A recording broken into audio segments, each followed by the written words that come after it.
dropped. Dave, however, stared intently at Leo, trying desperately to read his son's poker face, to discern the truth from the elaborate web of plausible deniability. Leo, we found this in the hallway in front of your room. Don't lie, son. The truth, Leo, will set free, or at least from my furious wrath. One pneumatized. Leo sighed dramatically, running a hand through his hair, affecting an air of profound teenage weariness. A seasoned actor, playing the role of the unjustly accused. One by phone agreed. Who guide? That is not mine, Kep. What? Mom, Dad. Mot can't. Mot can't. My profound sense of justice forbids me from claiming ownership of something that is not mine. One thing that Mot will not tolerate in this house, particularly when my own innocence is being so unfairly questioned, or lying to me. Now you just get out of here. Barbie, now, go to your room, and don't come back until Mot tell you. Wait. He turned, and marching defiantly towards his bedroom, leaving his parents utterly flummoxed, a masterpiece of dramatic reversal. Flummoxed. By Leo's sudden, dramatic reversal of roles, his shocking, audacious usurpation of parental authority. Well, Mom, that's really not. MG, go Leo. Omatadio. Go, Dave barked, a rare display of genuine, unwavering parental authority, his voice thick with confusion and residual fury. What is fee?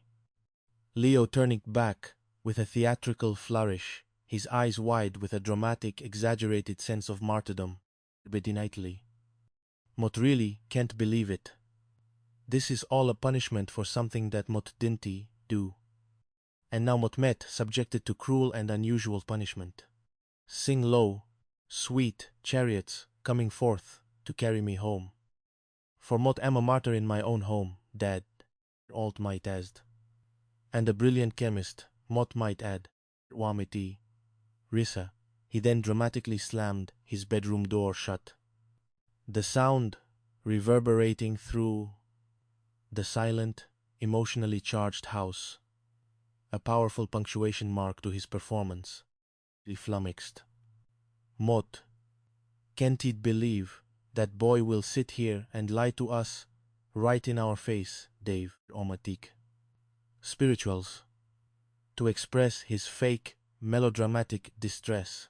The sheer, audacious nerve of it. He is a theatrical genius, Omada also. Potentially a budding criminal mastermind. Prissy Niguan.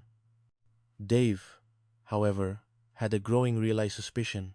A dawning shifted his anger to a profound, weary, internal groan. Onfimestly. Not feeding me what call child welfare. Services on these people. He mumbled, mimicking Leo's earlier theatrics, recalling the very specific, very dramatic phrases from their last domestic dispute. They hear all day, all night with Grandma Sylvie feed me. Boy! Boy! Let me sneak up on an old woman like that. She Legluang give you a heart attack. He pointed to the joint on the coffee table. Hutia joint. Easy. But a perfectly rolled, high-grade joint. He wouldn't know a real one from a twig covered in catnip. He is, after all, a purveyor of kale smoothies, not illicit substances. He finds kale more stimulating than marijuana. Otais. Just then, the front door opened. A worried expression on her face, having heard the escalating screams and dramatic pronouncements from downstairs. She spotted the joint. She spotted Izzy's wild-eyed, disheveled look. And she spotted Dave's grim, yet bewildered, face. What was you doing? Mot was just minding my business, like you should be, David. Your emotional eruptions, darling, tend to attract unwanted attention. What are you going to enjoy, David? What? A joint? Easy, motka no ove kep, what weed smells like. And that, dear, or not, from your teenage son's sock drawer. It's too high grade, too artisanal, too sophisticated for his palate. Oni speechless. Izzy gaped at her, her brain struggling to process this fresh, confounding layer of chaos. Old Wolfic eyes. And how do you tow that, Grandma Sylvie? You retired. You supposed to be knitting doilies and watching daytime television, not frequenting back alley cannabis dispensaries or hosting clandestine pot tasting parties. Moipun. Grandma Sylvie calmly picked up the joint, inspecting it with a knowing, almost expert air, like a sommelier assessing a fine wine. A very exclusive, very discreet, highly sophisticated club. Bunch of rich kids around, you know. Sometimes their extracurricular activities extend beyond philanthropy, competitive debate, and synchronized swimming. They sometimes dabble in recreational botanicals. Committed, you understand. But, darling, are you smoking weed, Isabella? No. Mott am not. My personal proclivities, darling, are far more herbal. But you are. That much, dear, is undeniable. Quanabe. From Ezzy to the joint, her eyes in twinkling, kep ite, had profound amusement. It was stammered. Okay, Mott was. For my nerves, Grandma Sylvie, my nerves are frayed beyond repair. My anxiety is at a 10. What, boy? What are you going to do about it? Enespert. Grandma Sylvie simply sighed. From the joint, taking a strom the joint, exhaling a plume of aromatic smoke that smelled vaguely of lavender and profound wisdom. Leo, darling, the first step to recovery is admitting it. Now, say it with me. Mott was smoking a joint. Obaichen agreed, and he slowly descended the stairs, a mournful, martyred expression on his face, his teenage pride wounded. Otinkleis. To use drugs. You're supposed to be lecturing me about responsible choices, about the perils of illicit substances. Right? Just say no. You know, you have to tell my parents that that was yours and not mine. Onchutized. Get out of trouble, Grandma Sylvie. My pristine reputation, darling, is at stake. My college prospects will be ruined. From the kofol in her hand.